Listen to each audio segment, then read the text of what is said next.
Welcome back for the Phase 1 statics of the Tai Cheng system. I'm here with Kate and Anton. Let's work on the second of our 3 Peng series movements. Ward off. Take one foot, pivot it out 45 degrees, shift onto it. Again, remember, posture up. You're not going to hear me say that any shortage of times. Take the other leg, slide that forward 1 pace, shift onto it, bend the knee, back knee straight, hips and shoulders flush to the front. And again, remember, with the hips, tilt that pelvis. Pull that belt buckle upward. Try and create that stretch in that back leg.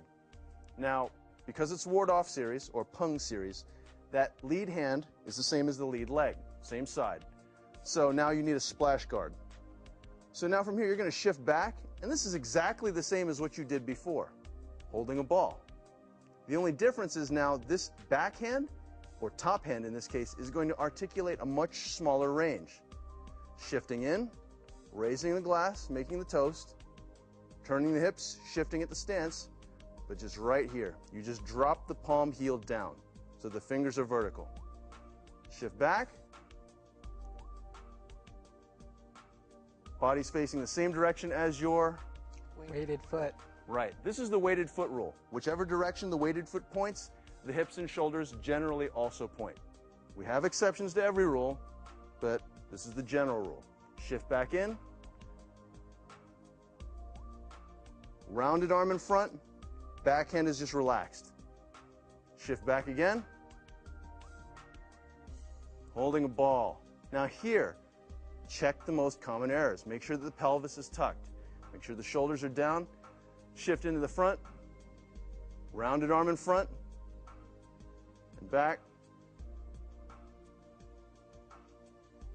Holding a ball. Check the shoulders. Check the neck. Tuck the hip. And shift in. Beautifully done. Let's do the other side. Again, back to the end of your calibration grid. Pivot that foot out 45 degrees. Put your weight on it. Slide the other leg forward 1 pace.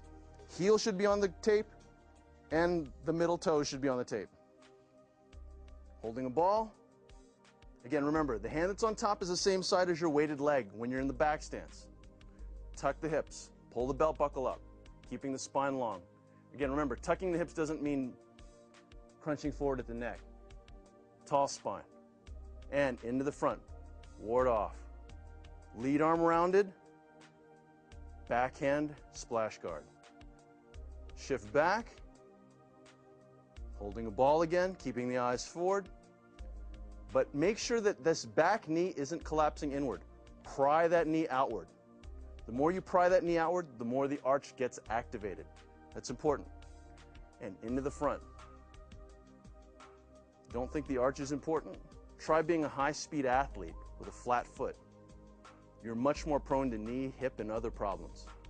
Back. Holding a ball, tall spine, rounded arms, relaxed shoulders. And into the front.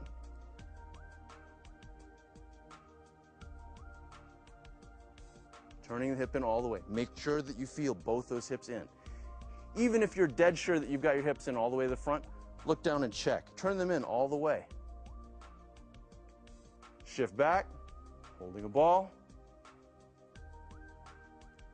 and into the front. Very good. Take a break, shake your legs out for a second. Even if you're well conditioned in your legs, trust me, it's always good to give it a little break. Change of activity is a form of rest. Now I'm going to go over the application of this particular move, and then that brings you guys back into level stance for observation. Again, balls of the feet pressed down, feet parallel, shoulder width, knees pried out, pelvis tilted, shoulders down, temples traction. Now here we go. Let me have you over here for right now. In this particular case, ward off is a defensive move. It allows me to engage or intercept. So as he punches, I'm going to be able to make contact with his arm, moving from this top hand, which is a deflection, and then this second hand becomes my bridge, or allows me to connect to him. If he's punching with the other hand, you're thinking, well, what if he punches with the other hand? Then you're in trouble, right? How are you going to know which side? It doesn't matter. Same thing. Now let me slow that down for you in a frame-by-frame fashion. Wow, it works. Let's try the other side. And again, wow, it works. Thank you. It's important for you to see what the applications are so you know better how to move your hands. Thank you.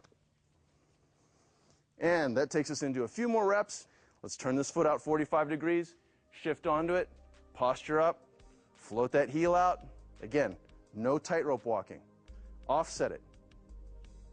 Holding a ball, and into the front, warding off. Check your shoulders. Pry them forward for a second, slouching the chest, and then drop them back. Shift back, holding a ball, tall neck, shoulders down, and in.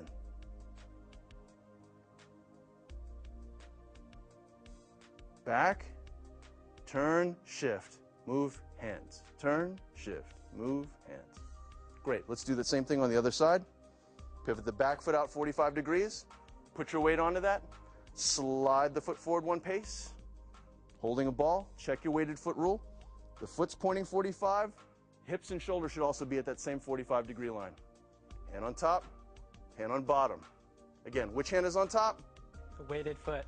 Ha-ha. Bottom hand is where? The hip height. Beautiful. And here we go. Into the front, warding off.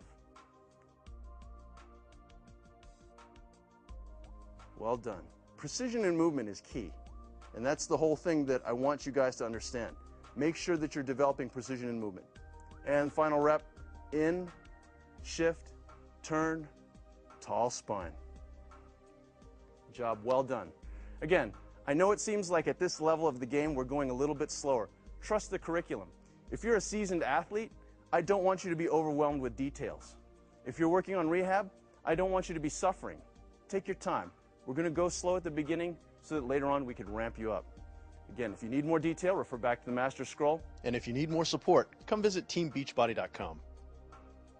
See you tomorrow.